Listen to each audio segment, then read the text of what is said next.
for your continuing professional development in women's health. Today, we are here to tell you about a guide to indications, components, and interpretation of urodynamic investigation. It's a talk article published in July 2019.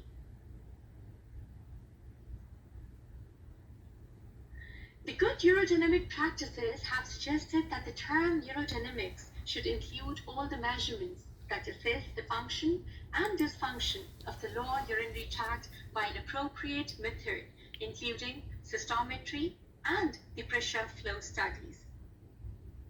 A prerequisite to undertaking any urodynamic investigation is the formulation of a clear diagnostic question. Only then can accurate interpretation of the results have any meaning.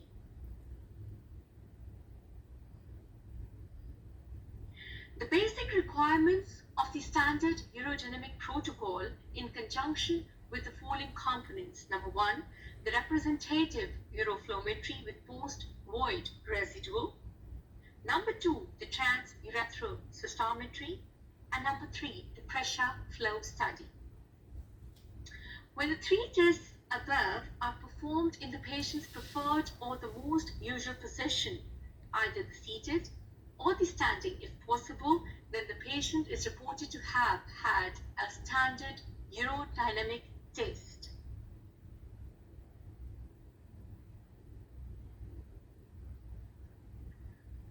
The indications of the urodynamics.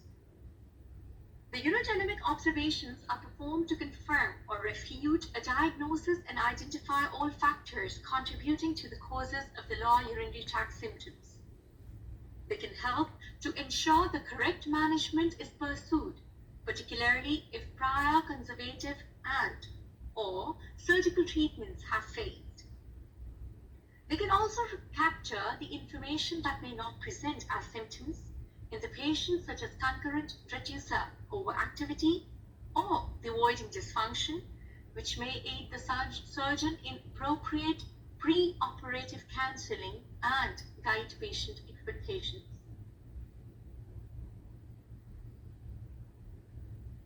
The NICE and the International Consultation on Incontinence for Urodynamic Testing recommends that the urodynamics for overactive bladder symptoms and the urge predominant mixed urinary incontinence, but only after failure of initial conservative treatment and prior to surgery.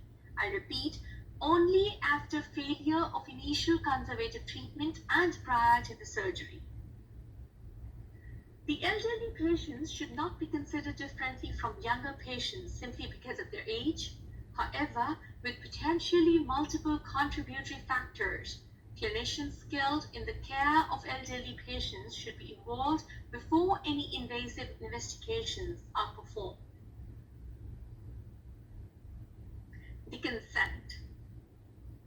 To optimize the patient's experience, it is advisable to provide written information to explain the test before their arrival so they know what to expect.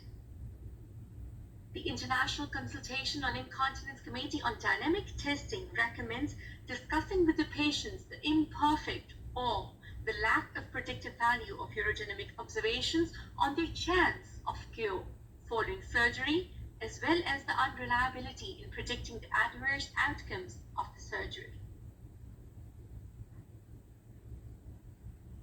What are the components of urodynamic testing? Number 1, the uroflowmetry. The uroflowmetry is a simple, non-invasive, and relatively inexpensive test in which the patient is asked to void by relaxing, not straining, while sitting on a commode over a rotating disc flow meter or weight transducer flow meter.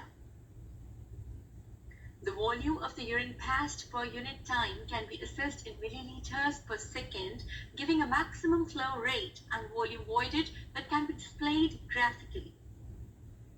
A normal flow is a bell-shaped, a rapid upstroke, a curve with continuous flow, and a clear maximum flow rate. We call it as Qmax, and a quick decline to end cleanly, a very important single best answer.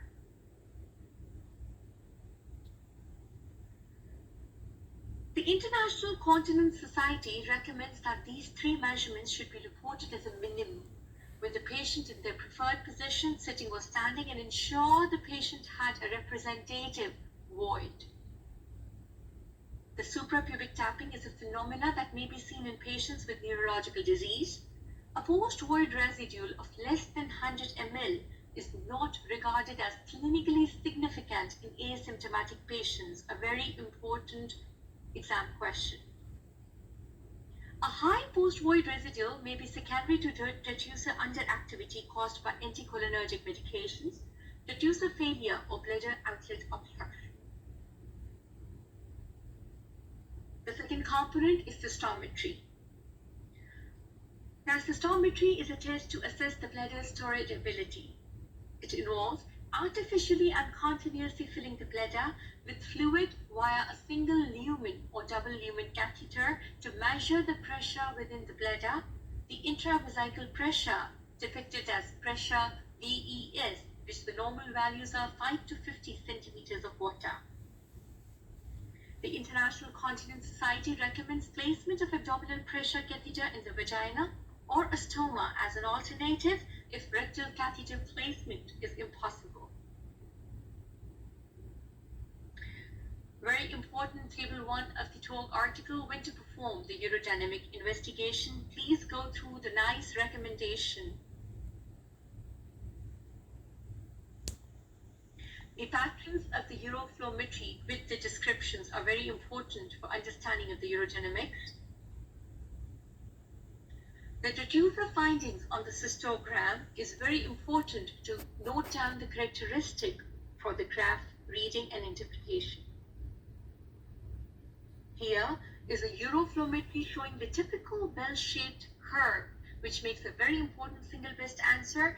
At the same time, it's a very important question in your MRCOT Part 3 scenario. Here we have a figure from the talk article, which is a normal cystogram with the filling and the voiding phase. And here it shows unprovoked rises in detrusor pressure. With the blue arrows, it is associated with the sensations of urgency. You can see as a first desire and the second desire. And definitely in the course, we will explaining you how to interpret in detail the urodynamic graph and how to use the interpretation in solving your single best answers and the extended math questions. The talk article tells us about the urodynamic artifacts during uroflowmetry. The artifacts can particularly arise with patient movement or rapid abdominal straining. The privacy can help to reduce this, as can checking with the patient that they had a representative void. Cough, pressure peaks should be seen throughout the study, identifying good subtraction between the pressure lines and hence allowing for correction of many artifacts. Here is the figure number 4 from the talk article, which shows the cystometry demonstrating an artifact caused by pump vibrations, seen as small oscillations you can see in the P-vesical line with the red arrow.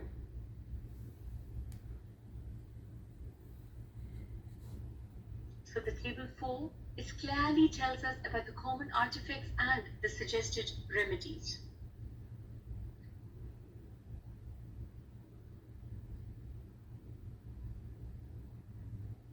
The key factors to consider when approaching urodynamic investigation. Number 1, the calibration. The question is the subtraction adequate? Number 2, the P-detrusor pressure of the detrusor muscle. It rises greater than 15 centimeters of water. If yes or no, the interpretation helps us to detect overactive bladder. Number 3, the evidence of leak with provocation with no rise in the detrusor pressure, suggestive of stress incontinence. Number 4, the capacity, if it's normal, increased, or reduced. It tells us about the voiding phase, assesses the contractility of the bladder, emptying of the bladder, coordination, and any evidence of voiding obstruction. Number 5, the voiding. Is it normal? What is the pattern of void? May indicate bladder outflow obstruction or the deducer contractility dysfunction. Number 6, the overall summary with diagnosis and management recommendations. Let me tell you, friends, box number 1 is very important from this talk article, and it will help you in solving many single best answers and extended match questions in your exam, and will help you in your MRCG Part 3 urogynecology module preparation as well. This is the bladder diverticula, which is seen on the video urodynamic observation, showing the outbouchings of the normally smooth bladder wall. This pictorial question can come in exam. Conclusion. The urodynamic observation can be a critical component of the investigation of some patients who complain of lower urinary tract symptoms. These should, however, only ever be performed in the correct patients and in conjunction with the basic procedures such as taking a comprehensive history, examination, the quality of life questionnaires, and completion of the bladder diary. The paramount to this process is ensuring that artifacts are minimized so that the correct answers are obtained for the patient, and the clinician will know what to do next if more information is required following inconclusive urodynamic observation. Very important questions from this talk article are the indications of urodynamic, the interpretation of the urodynamics graph. It also makes important exams of the extended match question in MRCOG Part 2 preparation. At the same time, in your Part 3 preparation, this makes a structured discussion with your examiner. Good luck from the entire team of Medicramic Spirit. Thank you for being with us. See you next time. Take very good care of yourself.